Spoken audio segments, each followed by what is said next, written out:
G'day folks, welcome to another episode of Bandaged Cube Creations.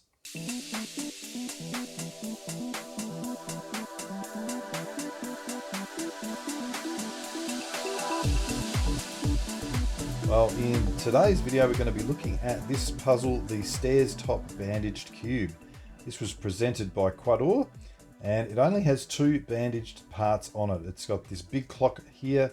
If I hold it in the standard color scheme, you can see it's got a down front to a down back big clock, and it's got a down left to a down left front pair. That is it. So I'm going to solve this sight unseen. You might be saying, well, that's not much of an achievement, and you're probably right. I expect it to be fairly easy. There have been others which you think are going to be easy and they're not, but I don't see this causing too many problems at all. So I'm going to scramble away and see if we can at least get these bits out here, get them scrambled. What else needs to be removed? These bits. Yeah, that's all right. Probably, I might even prefer to put something else in there, like something that's slightly, you know what, it actually doesn't really matter. I certainly don't want to put that in there. So it does matter to a point. There we go. I'm much happy with how that looks. Yes, that can go around to there. What else can I do? I mean, the logical way is just eventually I can do that as well, but all that's really going to allow me to do is this sort of thing. They definitely need to be dealt with.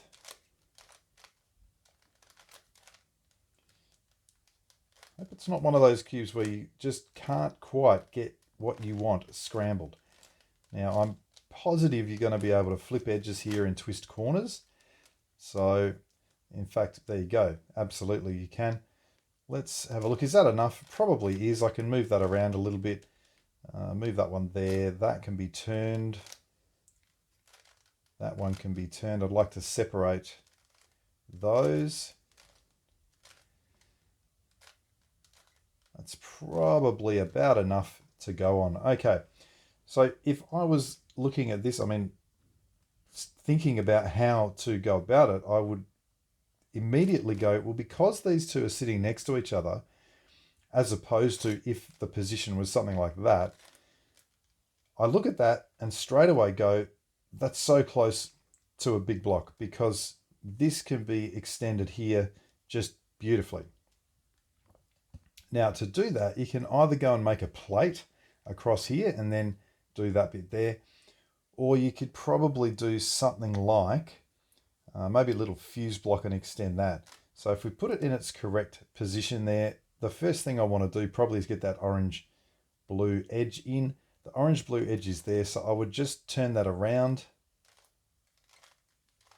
put it in. So there's really a fuse block done. And if I can get these two done, then I've got myself a big block and I can go from there. Green, orange. Again, it's probably, I mean, I wonder if I can, it's still got to be flipped. No matter which way I slice it, I think I'm going to have to flip. Oh no, I'm not. I can just do that and then put that back, and then I just need to get the green, orange, white corner in. Now that wants to have white above it, so I will just turn that around like that so the white's on top. I just need to do down, down, up, ups. So probably the easiest thing is just to turn it up there, and now I can do that.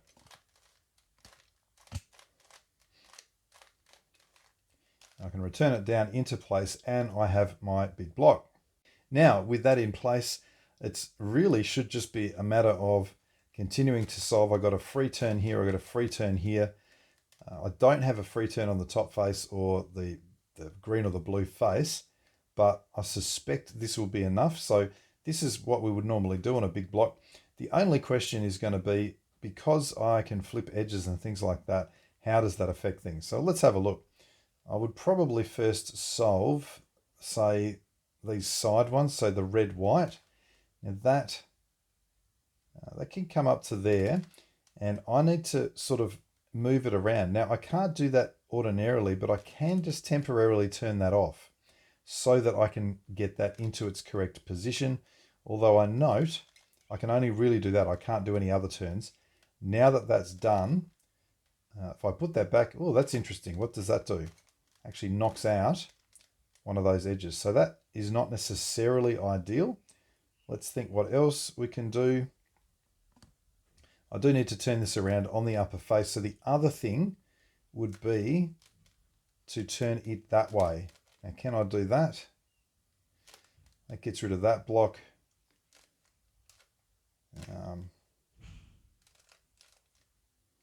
That is probably the go. And then put that in, put that back, put that back. Does that retain it? It does. So it is a little bit more involved here, isn't it? Because of the ability to flip the edges and twist the corners. Maybe this is going to be harder than I thought. The orange yellow is in. I would next have a look at a piece like this, red blue. That also needs to be kind of flipped around. So once again, let's say that I go like that. The problem there is it's going to involve that piece. So I reckon the strategy probably has to be to flip pieces first. So the question is, what pieces need flipping? Well, clearly that red-blue does, because if I try and turn it to there, it's done. I'm thinking I've got to be able to turn pieces like that without turning this upper face. So the red-blue needs flipping. That green-yellow does not, because I can do that. The red-green, that also needs flipping. So it probably is just the red-green and the red-blue. Now, what I'm going to do here is say, look, can I just do the normal flipping algorithm? And I can do a down, down, up, up. The problem is going to come when I want to undo that. So I can certainly do that. Then I've got to turn the upper face. And I reckon, yes, I might have to just sacrifice this one. So I can turn that off like I did before. And I'm probably just going to have to do now my upper turn. Now I want to turn this right face. And so I'm probably going to have to put that back to turn the right face, return it to undo my upper turn, put it back to undo my right turn. Now, when I put this back, it's retained that, which is good.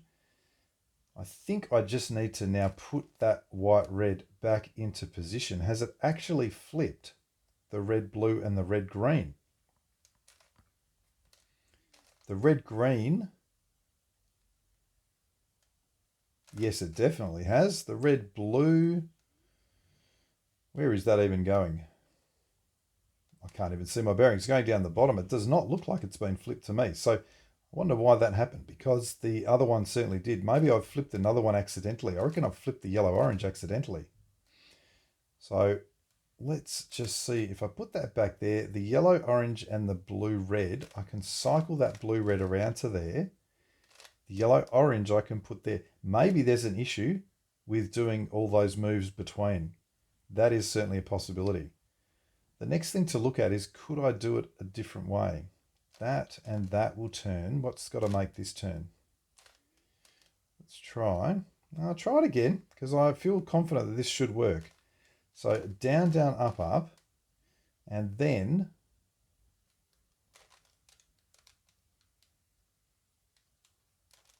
down or across. I see exactly what's happening, I think. As I turn that across and then bring that back, it's flipping that piece. And then that goes out of contention.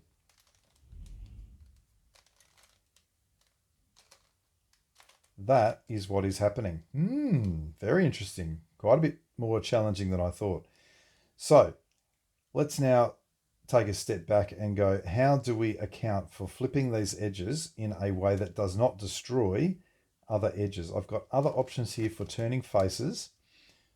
So my question is, let's initially turn those two around and see if I can flip. That's good now, that red-blue, I think. think the red, blue is good. That's definitely not. What's the other one that's not? The yellow, orange, I think. So the yellow, orange, and the white, red. Well, let's just see if we can flip these two. The first thing is, can I, if I start with it there and cycle those and then turn it like that, I think that might be the go. Okay, let's give this a go. First thing I want to do is flip the white, red, and the blue, red, and then I'm going to flip in fact, let's flip the two that I actually need to flip. So I'll just cycle the orange, white over towards the white, blue. And I'll do that by initially, what's the easiest way here? That there. Did that get it where I wanted it? No, but that does. Okay, so these two are the ones that need flipping. Now, if I initially just do down, down, up, up, that's only affected those three, then I return that to position, and I still only want to do these three pieces. Okay, I feel far better about this. I'm glad this happened in a sense, because, hey, it's nice to be humbled by something that seems like it should be super simple. Now, it hasn't disrupted that, and I'm guessing now I should be in a position to complete these edges. They all look good to me now. There you go. So instead of doing it this way where I had to kind of turn along the side, I needed to do it where the bandaged part or the blocked part was over on the left. That seems to be the key. Okay, so continuing on, the white, red goes there. That's supposed to be yellow, orange. So I'll bring that across. You'll notice now that everything's just going perfectly into place. Yellow, green down here. So let's first put it in the middle, and then I can put it at the bottom. That's supposed to be red, blue. And that should leave us 3 at the top, possibly 2, depending on, hang on, yellow, blue. I've just got to get that yellow, blue back. What did I do then? I must have involved that piece. Let me put the yellow, blue back first. The red, blue's in, the sides are in. That's better. Okay, now I've got this 3 cycle. That can be done. Right, all the edges are done. So the only interesting part there, or the tricky part, is just working out how to flip the edges. Now, the corners, these should be pretty straightforward, I think, except that, again, I've got this issue here. I wonder if I should be solving corners like that, because generally you're going to need 3 faces to solve corners. Now, possibly, if that's at the bottom, I reckon I can use the corner piece series here. Yes, I can. Okay, so worst comes to worst, I can use the corner piece series. What I was going to be doing was saying, well, let's try and solve this corner first, which is yellow, orange, blue.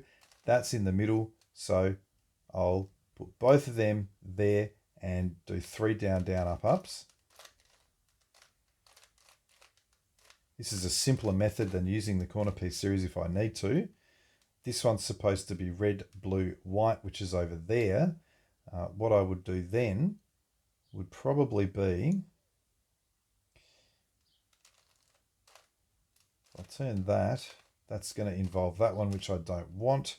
So I'd probably turn that down to there and then bring them up there in the middle and then involve these 2 rather than these 2.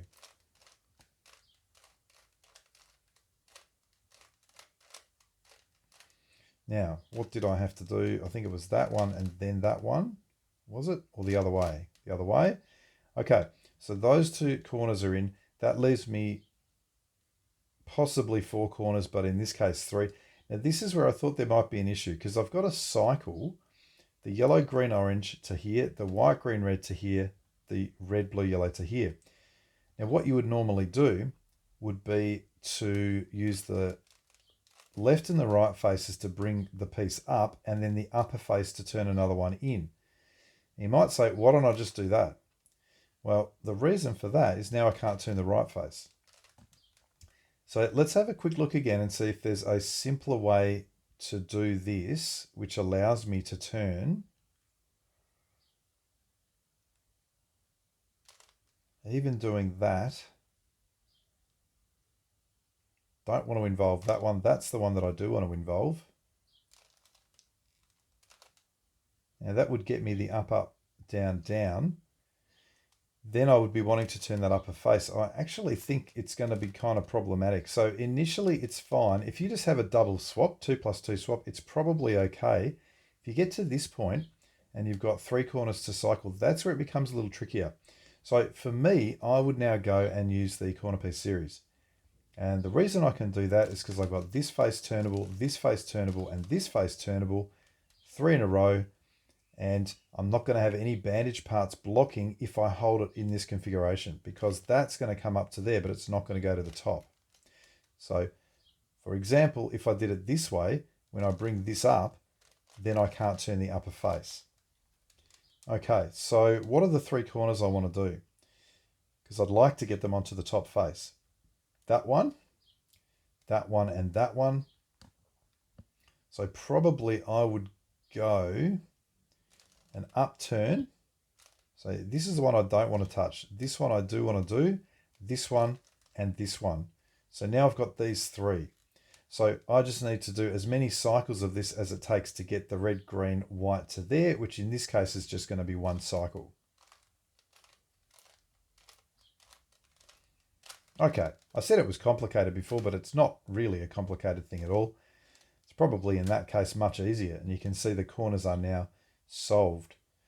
Now again, I would initially look to see, can I do corners can I twist corners in the normal fashion, which would be up, up, down, down twice, and then turn an upper face.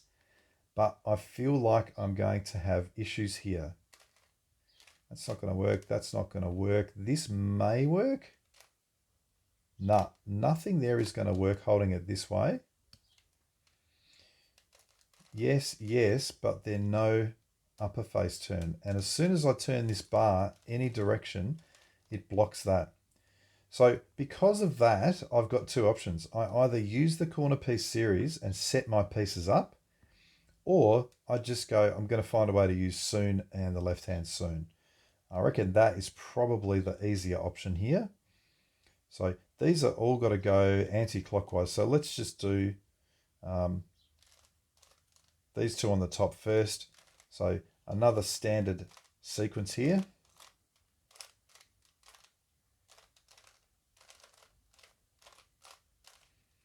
I'll return those, and you can see I've now only got those 2 left. That's got to go clockwise. So what I want to do is probably set it up there.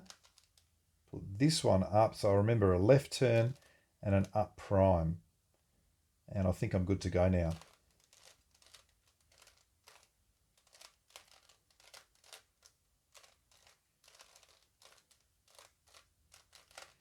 Okay, undo the up prime, undo the left turn, and undo that setup. And the stairs top bandage cube, well, it has been conquered. That's a lesson in never assuming that something that looks pretty easy is necessarily going to be quite as easy as you think. Well, here's the cube for the next video, and this one's called the Grandstand Cube. And it's just got the plate here centered at up front, and it's also got a big clock front left to front right. Now, I'm pretty sure, because this is going to be a pretty straightforward cube, that I'm going to do 2 in the next video. So hopefully I will also be saying what the other one is. Well, this is the puzzle for the next video. This one is called the Staggered Block Cube, or the Staggered Block. It was presented by Tyler Robinson, and I don't have many memories of this on the thread, so I'm not sure exactly where it came from, but it, as you can see, has sort of 3 parts to what would kind of be a big block. So it's got the slice running here from left to front. It's got a pair running from front down to front right down, and another pair at up left to up left back. Those are the 3 bandaged parts on this puzzle, and this is what we'll be looking at next time.